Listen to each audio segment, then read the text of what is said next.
Making an improv star is really fun, and it's a very quick thing to do as well, and it's a great way to use up scraps that you might have left over from other quilts. To make up an improv star, we're going to be looking at a 9-patch block, so that's 3 patches across and 3 patches down. And you're going to need to cut 8 squares of background fabric, which I've used a light cream calico style fabric here. You could also potentially have the centre of your star in your background fabric as well. If I just place that on there, you can see how that can look as well.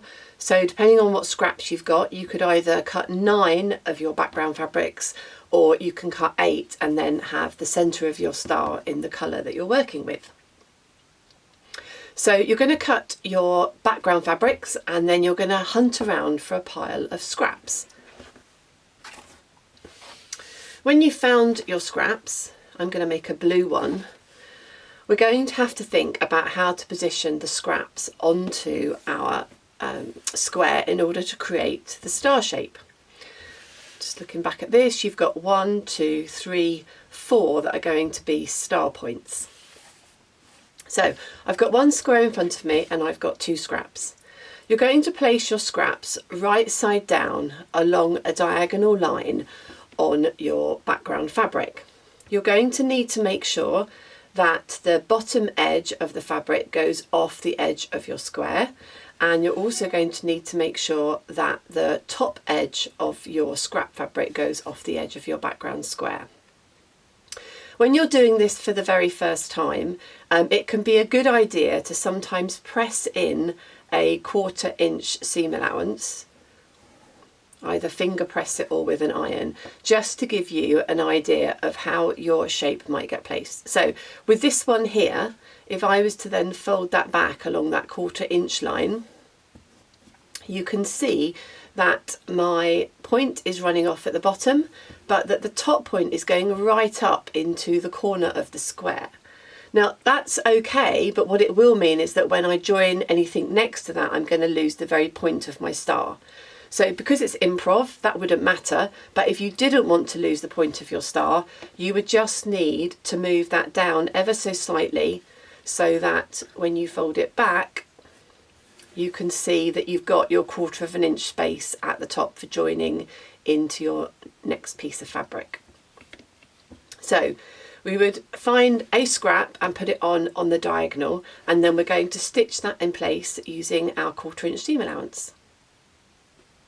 With that stitched in place, we can now open out our fabric, and I'm just going to finger press that away, but you could obviously use an iron.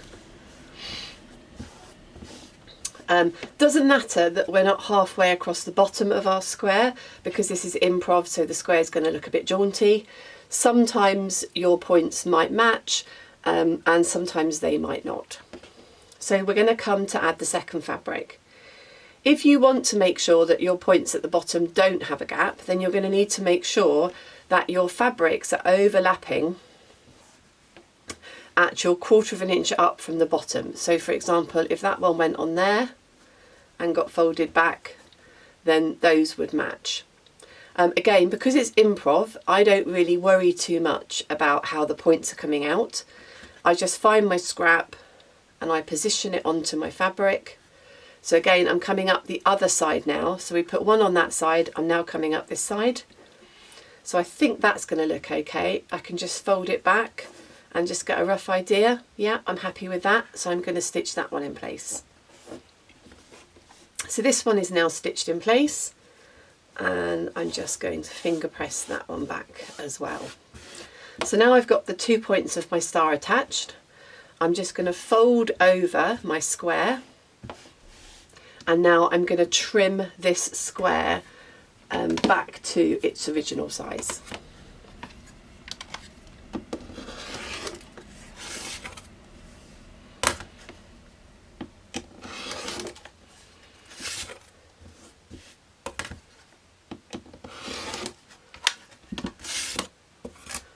Like so, and that's now ready to be put into a star.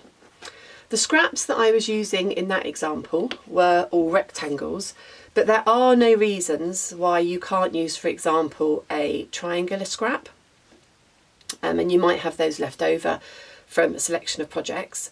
So again, all you need to do whilst you get your bearings, if you like, with the project, is just fold back or fold in an approximate 1/4 inch seam allowance. And then for this one, I would start by having it showing the right side up, so that I can make sure that wherever my diagonal is placed, I'm covering all of my square underneath. So for example, on this one, I might decide to go like that. So I've got a 1/4 inch space at the top. It's coming over here at quite a jaunty angle, but that's fine. But I haven't got any background fabric showing here or here. So then, having placed that, I can then just flip that open and I could pin that in place, ready to stitch. So depending on the scraps that you're working with, it may be that you can just place them first straight away, or it may be that you'll find it helpful, just whilst you're getting used to the technique, to fold back that 1/4 inch. And then when you have completed your points, and you're going to need 4 background fabrics with your points on, you're going to take your centre and you're going to take your other point pieces, and then you're just going to work out how you would like your improv star to look. So I'm just going to fill in the background pieces. So you'll notice here on this one, I'm actually going to lose the point on that one. As I say, I'm not worried about that. This is improv. And it would look something like that. And so once this blue one has been sewn together, where we've had overlapping points, I've still got an overlap there, got a bit of a gap, and I've lost my point up there, but that will be fine when it's sewn together. Bit of a gap there and meeting there. The lovely thing about improv stars is that anything goes, and they look fun and they look jaunty.